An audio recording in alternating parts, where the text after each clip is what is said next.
Welcome to ISPCS संगम। आइए जानते हैं नोबेल प्राइज़ विनर्स 2025 के बारे में।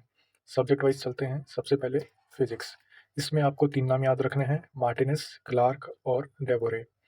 आपको सिर्फ सरनेम याद रखने हैं, पूरा नाम याद रखने की ज़रूरत नहीं है। मार्टिनेस, क्लार्क और डेवोरे याद करने का तरीका हो सकता है MCD। इसको आप मैकडी भी याद रख सकते हैं या फिर म्युनिसिपल कॉर्पोरेशन ऑफ दिल्ली। किस चीज़ के लिए मिला इनको? क्वांटम टनलिंग और एनर्जी क्वांटाइजेशन। इससे ज़्यादा याद रखने की कोई ज़रूरत नहीं है आपको। फिजिक्स के बाद चलते हैं हम लोग केमिस्ट्री पे। इसमें 3 नाम याद रखने हैं आपको, किटागावा, रॉबसन और यागी। किटागावा, रॉबसन और यागी, KRY। इनको किस चीज़ के लिए मिला Nobel prize? Metal organic frameworks, MOF। बस आपको इतना याद रखना है।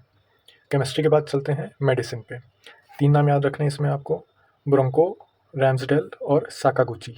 ब्रोंको, रैम्सडेल और साकागुची, BRS। तेलंगाना की एक पॉलिटिकल पार्टी है, उससे आप याद रख सकते हैं। किस चीज़ के लिए मिला है इनको? Discovery of regulatory T cells. Physics, chemistry, bio हो गया। अब इसके बाद चलते हैं इकोनॉमिक्स पे। इकोनॉमिक्स में किसको मिला है? मोकेर, एगियन और हॉविट। मोकेर, एगियन और हॉविट। इसको याद करने का तरीका हो सकता है HAM। इकोनॉमिक्स में हम लोग हैम मॉडल पढ़ते हैं, वैसे ही इसको याद रख सकते हैं, हॉविट, एगियन और मोकेर। किस चीज़ के लिए मिला है? Economic growth driven by innovation. इस पे इन्होंने काम किया था। ये तो हो गया जिसमें 3 लोगों को मिला है। अब देखते हैं 2 ऐसी फील्ड्स जिसमें एक लोगों को मिला है। सबसे पहले लिटरेचर।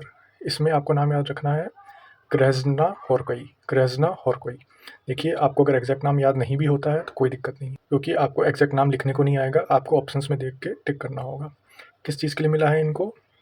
इन्होंने पावर ऑफ आर्ट के बारे में बात की थी। पावर ऑफ आर्ट, बस इतना याद रखिए। इसके बाद जो सबसे ज़्यादा न्यूज़ में था, नोबेल पीस प्राइज़। इसमें किसको मिला है? MC मचाडो। MC मचाडो ये वेनेजुएला की अपोजिशन लीडर हैं। किस चीज़ के लिए मिला है? इन्होंने वेनेजुएला में जो डिक्टेटरशिप थी उसको एंड करने में इनका एक इम्पॉर्टेंट रोल था। Transition from dictatorship to democracy in Venezuela. इन्होंने रिसेंटली अपना Nobel peace prize Donald Trump को प्रेजेंट किया था। उनको काफ़ी चाह थी नोबेल पीस प्राइज़ पाने की, पर फॉर्चुनेटली और अनफॉर्चुनेटली उनको मिला नहीं। तो फिजिक्स, केमिस्ट्री, मेडिसिन और इकोनॉमिक्स में 3 विनर्स हैं, लिटरेचर और पीस में सिर्फ 1 विनर है। ये याद रखने का तरीका हो सकता है। ऐसे ही एग्जाम फोकस, करंट अफेयर्स और स्मार्ट मेमोरी ट्रिक्स के लिए ISPCS संगम को लाइक, शेयर और सब्सक्राइब करें। मिलते हैं अगले शॉर्ट्स में।